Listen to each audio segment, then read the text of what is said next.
Bonjour à tous, bienvenue dans ce tour de plaine numérique numéro 5. Nous sommes entre le Ternois et le Montreuilois et vous verrez qu'il y a plein de choses intéressantes à voir aujourd'hui, notamment une superbe bande fleurie. Pour commencer ce tour de plaine, nous voici dans une parcelle de betteraves sucrières à Trois-Vaux qui sort de 2 ans de prairie temporaire. Cette parcelle a reçu du lisier fin février, suivi d'un labour. Puis de 5 tonnes de vinasse et 130 kg de késérite fin mars. Il y a eu un faux semis qui a été roulé fin mars, tout début avril, pour un semis des betteraves le 21 à 125 000 graines par hectare. Il y a eu un passage à l'aveugle à la RC-Tri Trèfleur 4 jours après le semis. Les betteraves sont aujourd'hui au stade de feuilles naissantes.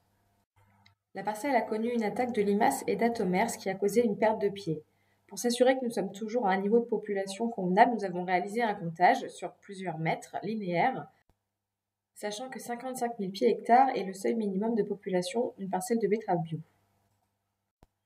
Il est intéressant de noter également qu'à 75 000 pieds hectares, nous avons le même taux de recouvrement du sol qu'à 120 000 pieds. Cette semaine, nous avons une nouvelle association avec du triticale, un petit peu plus originale que les précédentes, à vous présenter. Vous l'avez sûrement reconnu, il s'agit du lentillon d'hiver qui est associé avec du triticale.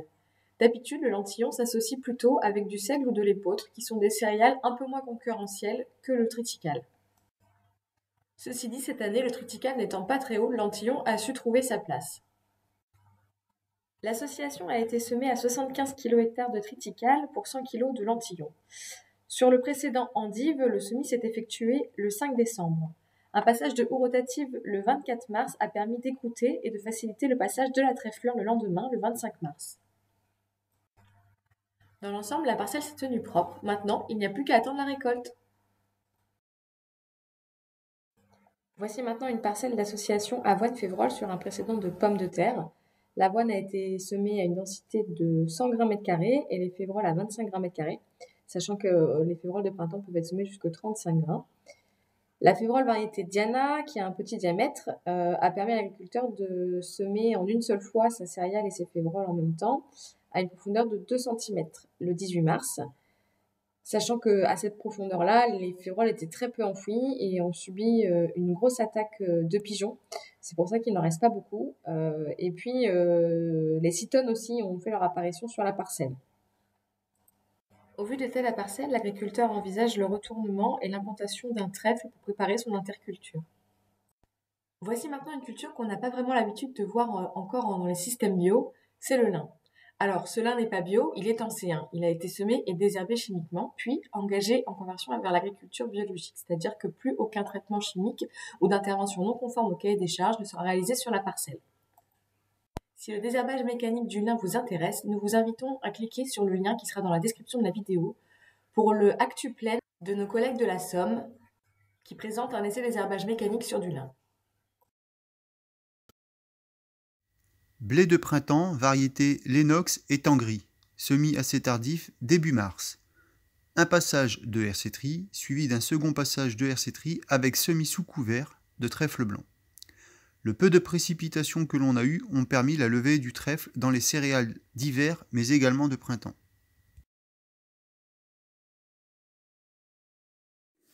Ici, la bande fleurie est une bande pérenne, c'est-à-dire qu'on estime une pérennité d'au minimum 3 années consécutives, ce qui permet d'année en année de voir s'exprimer différentes espèces végétales présentes dans la composition du mélange.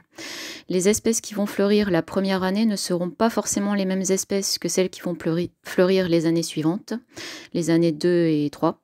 Cette pérennité permet également à l'agriculteur d'avoir un entretien minimum et d'éviter de devoir ressemer tous les ans. L'entretien consiste souvent en un broyage tardif effectué à l'automne.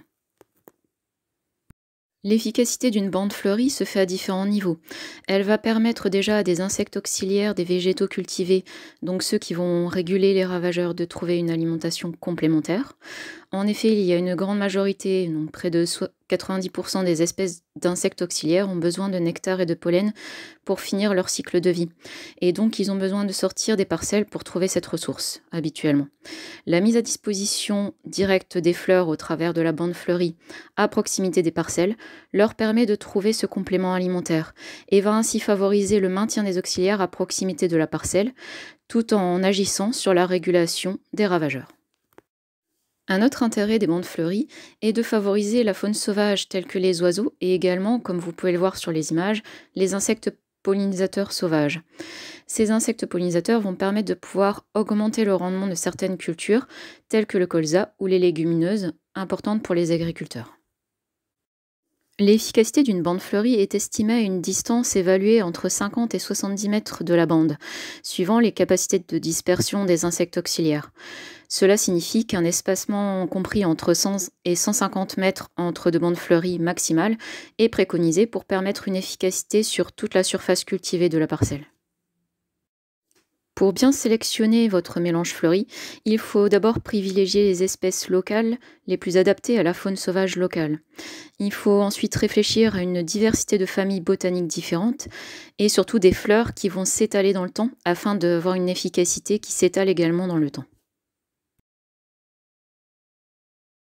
Parcelle de févrole de printemps, d'une surface de 4,7 hectares. La variété est fanfare, précédent blé tendre d'hiver. Itinéraire technique. Un épandage de compost le 26 août 2019 à 10 tonnes hectares, suivi d'un labour le 19 mars 2020, un travail de surface à l'aide du compactor le 21 mars, semis le lendemain à une densité de 40 grains au mètre carré. La parcelle a été binée le 6 mai. Parcelle de triticale. Précédent maïs. L'objectif est de montrer s'il y a une différence entre un écartement à 15 cm ou 30 cm. Le semis a été réalisé le 20 novembre, variété élixir, à la dose de 150 kg par hectare. Niveau fertilisation, 3 tonnes de compost de volaille et 2 tonnes de vinasse.